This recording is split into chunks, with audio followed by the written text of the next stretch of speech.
Hi, this is Professor Rock. Today we're going to talk about some of the psychological disorders that people can experience, as well as some mood disorders they can experience.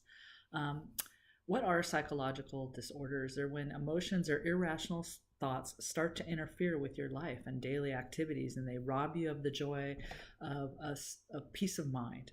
They consider they can be considered symptoms of a psychological disorder, and they can result from genetic problems. They can result from learning and life events, exposure to traumatic events, and influence on self-esteem and coping mechanisms.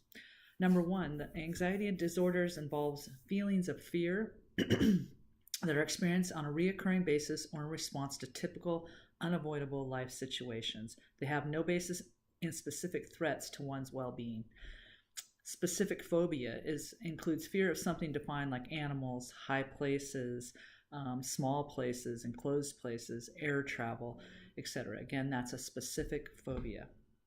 Social phobia is the fear of humiliation or embarrassed by being watched by others, and they can occur in interpersonal settings. Very shy people may experience this, and these factor into a lot of different social situations. Panic disorder. This is sudden unexpected surgeries of anxieties. Symptoms include rapid heartbeat, shortness of breath, loss of physical equilibrium, you lose your balance, and a feeling of losing mental control. Agoraphobia occurs when people can't be in a situation and they're virtually housebound. It's when they're afraid of going outside. A panic attack is usually an occasional thing, but it's just from an overwhelming sense of anxiety and may not have any antidote. So there might not be any way to solve an anxiety attack or a panic attack.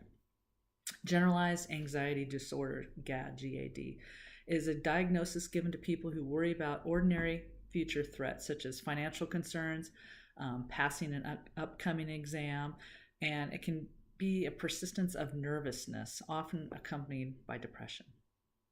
Obsessive compulsive behavior, OCD, might have heard this before, is a diagnosis given to people with obsession or compulsion or both of them put together. Obsessions are recurrent, unwanted thoughts or impulses that are not ordinary concerns. So sometimes they're just out of balance with what is actually necessary. Compulsions are repetitive. They're difficult to resist actions that usually is something like hand washing, compulsive hand washing. Howard Hughes had that, might be familiar with his story on The Aviator. Post-traumatic stress disorder, PTSD. We hear about this a lot with the military. It's a psychological and emotional reaction to events that produce a sense of terror and hopelessness. It's a very devastating. These include assaults, military combat, and natural disasters. Symptoms include having dreams about these intrusive memories, trying to avoid anything associated with the trauma, and numbing a feeling. So you can get, disassociated from your actual feelings. They may take at least a month maybe to diagnose the problem. It's quite a serious problem. Acute stress disorder is the diagnosis of those who have similar symptoms but whose symptoms resolve themselves in less than a month. Treating anxiety disorders, they range from medical to psychological interventions, concentrating on a person's thoughts and behavior. Attention deficit hyperactivity disorder, ADHD, it's inattention, hyperactivity, and or impulsivity. They're based on persistent patterns of these behaviors. So the patterns of the behavior equal the diagnosis. Symptoms before age 12, even if an adult at first diagnosed. So you actually might have, or not you, a person who has this disorder may have had the symptoms before age 12, but may not have been diagnosed until they're an adult. Treatment includes medication, psychotherapy, education and training, and a combination of treatments.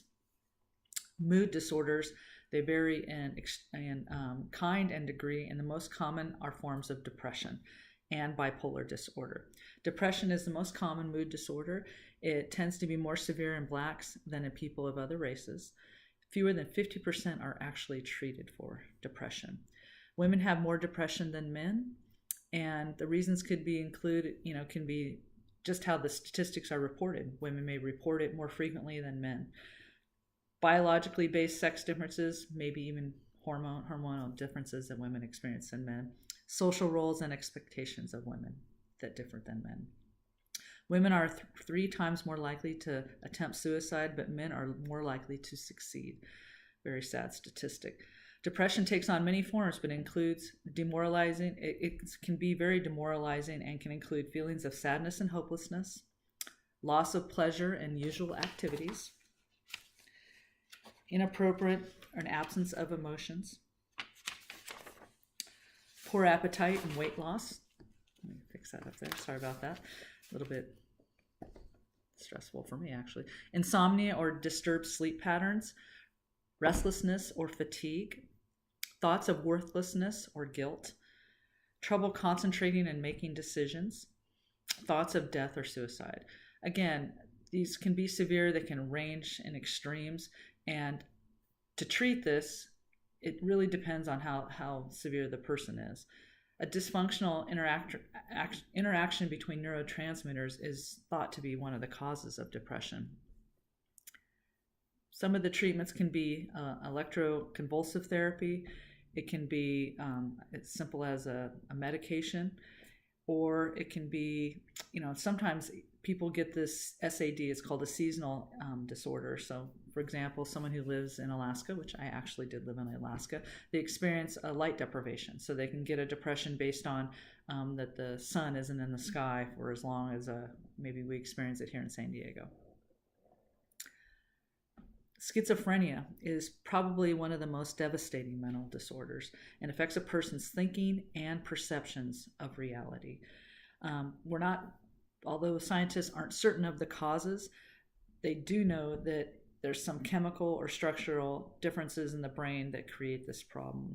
Some genetic issues have shown that there are people that have increased risk. Some of the characteristics: disorganized thoughts, hearing of voices, etc. I hope this short review of some of the psychological disorders helps you with your studies, and I look forward to hearing your responses on both the discussion board and in your projects. Thanks for your attention. Bye-bye.